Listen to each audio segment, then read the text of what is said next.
She came in late, tired from travel, dressed in a sweatshirt and sneakers, just looking for her room. But the hotel manager saw only what he wanted to see. He had no idea the woman he kicked out didn't just belong there. She owned the place, and she was about to turn the entire hotel upside down. The automatic doors of the Pendleton Hotel slid open with a soft whisper, letting in the warm, humid air of Charleston's late night. Ava Green stepped inside, pulling her duffel bag behind her. Her sweatshirt clung slightly from the moisture in the air, her leggings comfortable but wrinkled from hours spent in cramped airplane seats. She looked tired, like someone who had traveled more than just miles. The lobby was quiet, lit in soft golds and cool grays, sleek marble floors, modern art on the walls, and the faint scent of lavender and citrus floating beneath the hum of ambient jazz. A couple of guests lingered near the elevator. A concierge yawned discreetly at a far desk. Ava approached the front counter. The man behind it, a clean-shaven 30-something in a crisp navy blazer, barely looked up from his screen. His name tag read, Craig. His fingers clacked against the keyboard, the only acknowledgement of her presence. "Evening," Ava said gently, offering a polite smile. Craig glanced up, his eyes landing first on her face, then her clothes, then the duffel. "Can I help you?" "Yes, checking in," she replied, reaching into her bag and pulling out her phone. "Reservation under Ava Green, prepaid." He blinked slowly, the smile never reaching his eyes. "Let me see your ID." She handed it over without hesitation. He held it longer than necessary, his eyes flicking between her name and her face. Then, with a sigh, he began typing. Ava waited, shifting her weight, tired but patient. After a moment, Craig shook his head. "I'm not seeing anything under that name." Ava leaned forward, showing him the confirmation email. Her finger tapped the screen, the bold text reading, "Confirmed. Deluxe King Suite. 3 nights." "It's right here," she said, her voice calm but firm. He didn't look. "Sometimes people book through third-party sites. Happens all the time. Doesn't always come through on our end." Ava's brow twitched. "I booked directly." Craig's mouth pulled into a practiced smirk. "Right. Still, I don't have anything. And we're full tonight." "You're saying there's no room?" she asked, her voice quieter now, more measured. "I'm saying there's no reservation. Maybe you're at the wrong hotel."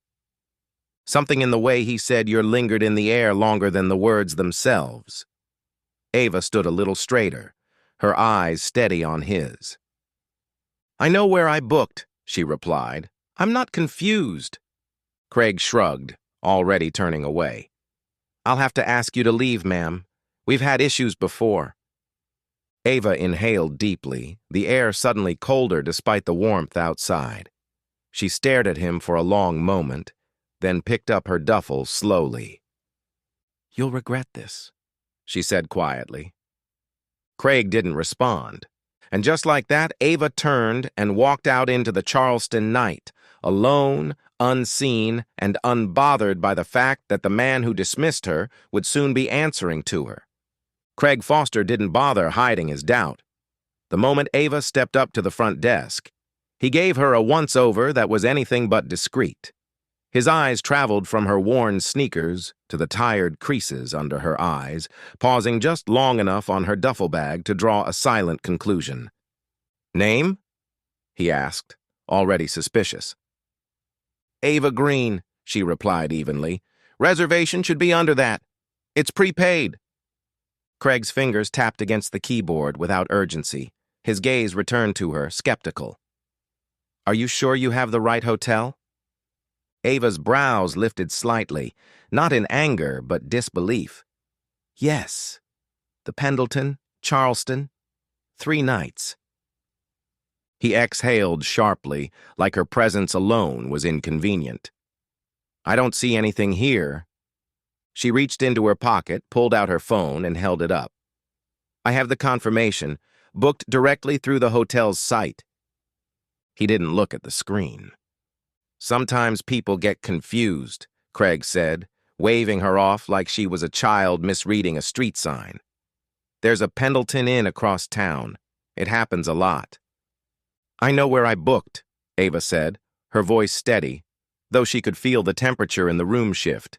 Chilly, not from the air conditioning, but from the energy. Craig's jaw clenched. He leaned forward on the counter, eyes narrowing. You said it was prepaid? How exactly did you pay? She stared at him. Excuse me? Just asking, he said, shrugging. People come in here all the time trying to get something for nothing. Luxury hotels attract a certain element. Ava didn't move, didn't blink. The insult was clear. So you think I'm lying, she said, not a question. I think, Craig said slowly, you don't have a reservation, and I think maybe you should take your things and head somewhere more appropriate. She looked at him silent. The fluorescent lights hummed above them, casting a pale wash over the polished marble floor. You're accusing me of trying to scam a room.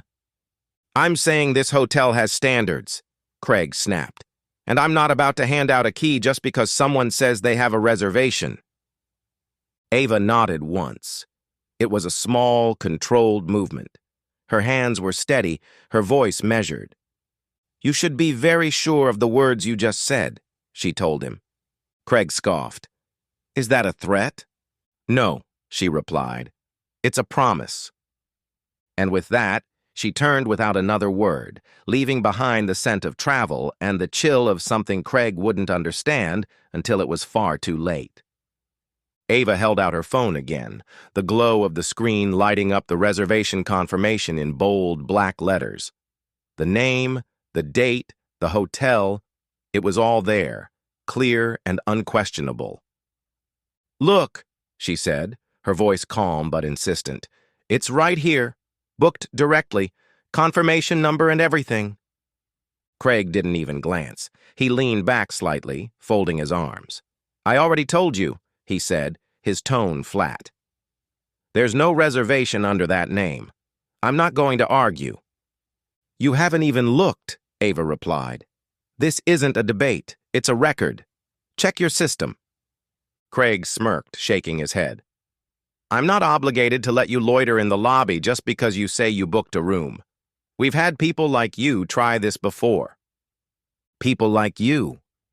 The phrase hung in the air like smoke, thin, toxic, unmistakable. Ava stood still, her chest rising and falling with practiced control. Around her, a few heads turned from the nearby bar. A man in a blazer glanced her way, then quickly looked back at his drink. A couple whispered near the elevator, one of them raising a phone discreetly, maybe recording.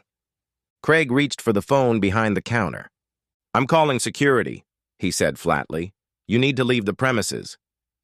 Craig, Ava said, still holding her ground, you're making a mistake. He didn't flinch. Security will handle it. Two hotel security staff appeared moments later, one tall, the other young and visibly unsure. Their uniforms were crisp, their expressions neutral, but there was tension in their posture. Sir, the taller one said cautiously, what's going on here? Craig gestured toward Ava. She's refusing to leave. No reservation. No room. Please escort her outside. Ava turned to them, the phone still in her hand, the confirmation still glowing on the screen. I have a valid reservation, she told them. Prepaid. I'm being refused service. The taller guard hesitated, clearly uncomfortable. But Craig's authority loomed larger than reason. Ma'am, please, the younger one said softly. Let's just step outside for a moment. Ava looked around. Strangers stared, some with pity, some with silence sharpened by prejudice. No one spoke up. No one intervened. She felt it in her throat, the old familiar burn of injustice, not rage, not even shock. Just the bitter taste of being dismissed again for how she looked instead of who she was. She slowly picked up her duffel. Don't worry, she said quietly, turning to Craig one last time. "You'll regret this." And with that, she walked past the guards, past the watching eyes, and out the door. No shouting, no protest, just a woman carrying her dignity in silence and the weight of something far more powerful waiting just around the corner. The morning shift buzzed with low chatter and nervous energy. Housekeepers moved with extra urgency, polishing brass fixtures that normally went untouched, straightening brochures, fluffing pillows in the lounge. The Pendleton rarely saw surprise inspections, and never from owners. But word had spread. Someone important was coming. The general manager was tight-lipped, but everyone had heard the phrase ownership transition whispered in hushed tones behind the front desk. Craig sipped his coffee with the kind of indifference that comes from thinking you're untouchable. "They're probably just doing a property check," he muttered to a colleague. "Someone from corporate wants to show off, not my problem." He leaned against the marble counter, scrolling his phone, uninterested in the buzz. Then the SUV pulled up, a sleek, jet-black vehicle with tinted windows and a quiet hum of authority. The valet stood a little straighter. The bellhop adjusted his collar. The rear door opened, and Ava stepped out. Gone was the sweatshirt, the worn duffel, the tired eyes. In their place stood a woman in a tailored navy pantsuit, heels clicking against the pavement like punctuation marks. Her posture was effortless, her expression unreadable. She didn't walk, she arrived.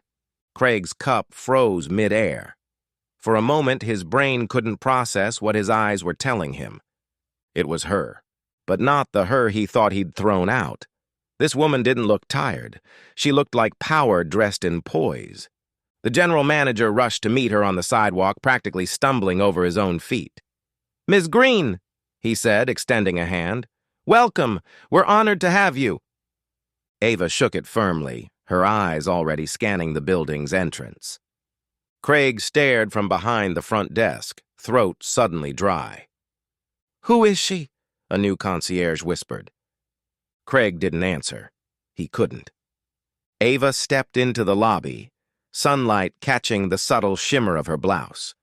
The same space that had tried to diminish her now seemed to rise in recognition. She met Craig's eyes, held them. No anger, no smugness, just clarity. He blinked, flustered, mouth opening slightly. Ava gave him a faint nod. Not a greeting, a signal. "You remember me now?" She turned her attention to the GM, her voice smooth and confident. "Let's begin the walkthrough. I'd like to get a feel for how things operate here when people think no one's watching." Craig stood frozen behind the desk, heat prickling beneath his collar. He was watching his mistake walk in like she owned the place. Because now she did. Ava moved through the lobby like she belonged there. Because she did. Every step was measured, every glance intentional. On either side of her walked the regional director of the Pendleton Group and a sharply dressed legal advisor, both hanging on her every word. Guests turned to look. Staff straightened their uniforms. Even the concierge at the far end stood a little taller when she passed. "Good morning, Ms. Green," someone said from housekeeping, voice a mixture of awe and curiosity. "Ms. Green, welcome," a manager added, stepping aside with a reverent nod. Craig stood behind the front desk, eyes wide, mouth slightly open. He looked like someone trying to solve a puzzle that was already missing too many pieces. Ms. Green, majority investor, owner. The words echoed through his mind like thunder in a tin roof. Ava stopped a few feet from the counter. She didn't say anything at first, just looked at him. Not with anger, not with satisfaction, just clarity. Craig scrambled to find his voice. "Ms. Green, I didn't realize—" "You didn't," she said calmly, cutting through his stammering like silk over stone. "That much is clear." He tried to smile, but it came out crooked. "I think there might have been a misunderstanding last night. If I had known—" Her gaze didn't flinch. "If you had known who I was, you mean?" Craig froze. She stepped closer, her tone still gentle, almost conversational. "Tell me something, Mr. Foster. What exactly was it about me that made you so sure I didn't belong here?" He swallowed hard. "It wasn't like that. You didn't even look at my confirmation," she continued, still calm, still steady. "You didn't check the system. You didn't ask questions. You made a judgment and treated me like a problem to remove." Her words weren't loud, but they carried. The lobby, suddenly quiet, seemed to lean in. Craig's face had gone pale. His hands fidgeted beneath the desk. Ava turned slightly, addressing the legal advisor beside her. "Please make a note of this encounter. I want a full report of last night's incident documented before noon." "Yes, Ms. Green," the advisor replied, already tapping notes into a tablet. Craig took a step forward, voice low. "Ms. Green, I really am sorry. I didn't mean any offense." She met his eyes. "But you did offend, and meaning doesn't erase impact." That silence returned, thick, undeniable. Then Ava nodded once, turning to the regional director. "Let's continue the walkthrough. I'd like to see how the rest of the staff treats their guests. I'm hoping the issue we saw last night is the exception, not the standard." As they walked away, Craig was left standing behind the counter, heart pounding, face burning, with only the weight of his assumptions to keep him company. The hotel's meeting room was quiet, the kind of quiet that came not from peace, but from anticipation. Staff members filled the chairs, front desk clerks, concierge agents, housekeepers, managers. Even the kitchen supervisor stood in the back, arms folded. No one knew exactly what this meeting was about, but they all felt it. Something had shifted. Ava stood at the front of the room, a tablet in one hand, the other resting lightly on the conference table. She didn't raise her voice. She didn't have to. The room was already listening. "Last night," she began, her tone steady, "I arrived at this hotel after a long day of travel. I had a confirmed reservation, prepaid, with my name clearly attached." She let the words settle, eyes sweeping the room. "I was dismissed without being heard. I was treated like a threat, not because of my behavior, not because of anything I said, but because of assumptions made in a matter of seconds." A few people shifted in their seats. No one interrupted. "This isn't about embarrassment," Ava continued. "I'm not here to humiliate anyone. I'm here because what happened last night isn't just a fluke. It's a reflection, a mirror held up to a deeper issue." Craig sat near the middle, his gaze down, jaw tight. She hadn't mentioned him by name. She didn't need to. "This hotel is beautiful," Ava said, glancing briefly at the clean glass walls, the polished furniture. "But excellence isn't just about appearances. It's about the way people are treated the moment they walk through those doors." Her voice sharpened slightly. Not louder, just firmer. "So starting today, we're implementing a new approach. All staff will undergo inclusivity and cultural sensitivity training. Not optional, non-negotiable." Someone near the back scribbled a note. A few exchanged glances.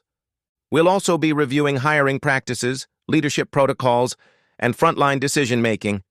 I want this hotel to be known for how it welcomes, not how it excludes."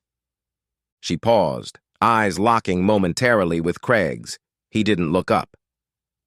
"I understand mistakes happen, but intention doesn't erase impact, and silence doesn't excuse complicity." A long breath passed through the room. "This isn't about one person," Ava said finally. "It's about the standard we set, the culture we allow to thrive, or the one we choose to change." She closed the tablet and stepped back. "I'll be meeting with department heads this week. If anyone has concerns or suggestions, my door is open. But understand this. Moving forward, how we treat people will matter just as much, if not more, than what we sell or how we look doing it." The room was still, and in that stillness, something began to shift. The room felt heavier now, not with tension, but with something closer to truth. Real, raw, and long overdue. Ava looked around, her eyes landing on Craig. She gave him a moment, a chance. "If there's anything you'd like to say," she said, "now's the time." Craig shifted in his seat, his hands folded tightly in his lap. He cleared his throat, but his words came out strained, lacking conviction. "I just want to say, I didn't mean to offend anyone," he began, eyes darting around the room, avoiding hers.